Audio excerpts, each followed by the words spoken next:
खुलुमबाय गोजोन फुंबिलिनि बयनिसिमबो गाहाम हामलायनाय जासिहरनाय जाबाय। आसा खालामो नोंथांमोनहा गासै मोजाङै दं। बे समाव आं नोंथांमोननि सिगाङाव फुंबिलिनि मोननैसो खौरां लाना फैलायबाय। अन्नानै भिडिअखौ स्किप खालामाजासे जोबजासिम नायलांदो। दिनैनि फुंबिलिनि मोननैसो खौरांफोरा जाबाय। गिबि रादाबाव दं 19 जन जुवा गेलेग्राफोरा हमजादों। मिथिनो मोननाय बादिब्ला मैया आसामनि बेलासिफारियाव गासै 19 जन जुवा गेलेग्राफोरा बेलासिफारियाव पुलिसफोरजों हमजादों होनना मिथिनो मोननाय जादों। मिथिनो मोननाय बादिब्ला बे जुवा गेलेग्रा सुबुंफोरनिफ्राय पुलिस हान्जाया 61,000 रां मोननो हादों आरो जुवा खेलानि माखासे आइजें आइलाफोरबो मोननो हादों होनना मिथिनो मोननाय जादों।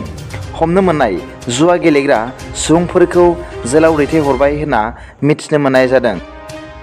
नैथि रादाबाव दं सासे लाट मण्डला हमजादों। मिथिनो मोननाय बादिब्ला मैया कलियाबर रेभिनिउ सार्कलनि लाट मण्डलखौ सासे सुबुंनिफ्राय 2,000 रां लानायनि दायाव मैया शुक्रबारखालि ब्राइबेरि एन्ड एन्टि कारापसन हान्जाया हमदों होनना मिथिनो मोननाय जादों। मख'नो गोनांदि बे मण्डला सासे सुबुंनिफ्राय हानि गनायथि फोरमान बिलाइनि मुङाव 3,000 रां बिदोंमोन आरो मैया शुक्रबारखालि 2,000 रांखौ होफैग्रोदोंमोन आरो बेयावनो ब्राइबेरि एन्ड एन्टि कारापसन हान्जाजों मोगा-मोगि हमजादों होनना मिथिनो मोननाय जादों। हमजानाय लाट मण्डलनि मुंखौ प्रान्जल बरा होनना मिथिनो मोननाय जादों। थामथि रादाबाव दं मेट्रिक आनजादनि मिरुनिफ्राय होखारहरजादों। मिथिनो मोननाय बादिब्ला बे जाथाया जादों आसामनि बेलासिफारियाव।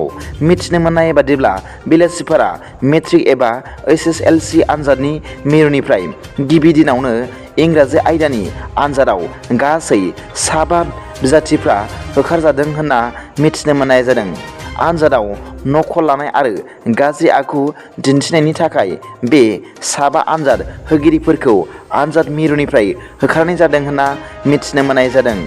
मख'नो गोनांदि बरकान्दा पिपुल्स एकाडेमि मिरुनिफ्राय 3 आनजाद होगिरिफोरखौ आनजाद मिरुनिफ्राय होखारनाय जादों होनना मिथिनो मोनदों। लखिगन्ज हायार सेकेन्डारि आनजाद मिरुनिफ्राय सासे आनजाद होगिरिफोरखौ आनजाद मिरुनिफ्राय होखारनाय जादों होनना मिथिनो मोननाय जादों आरो नायर आलगा हायार सेकेन्डारि स्कुल मिरुनिफ्राय सासे आनजाद होगिरिफोरखौ आनजाद मिरुनिफ्राय होखारनाय जादों होनना मिथिनो मोननाय जादों।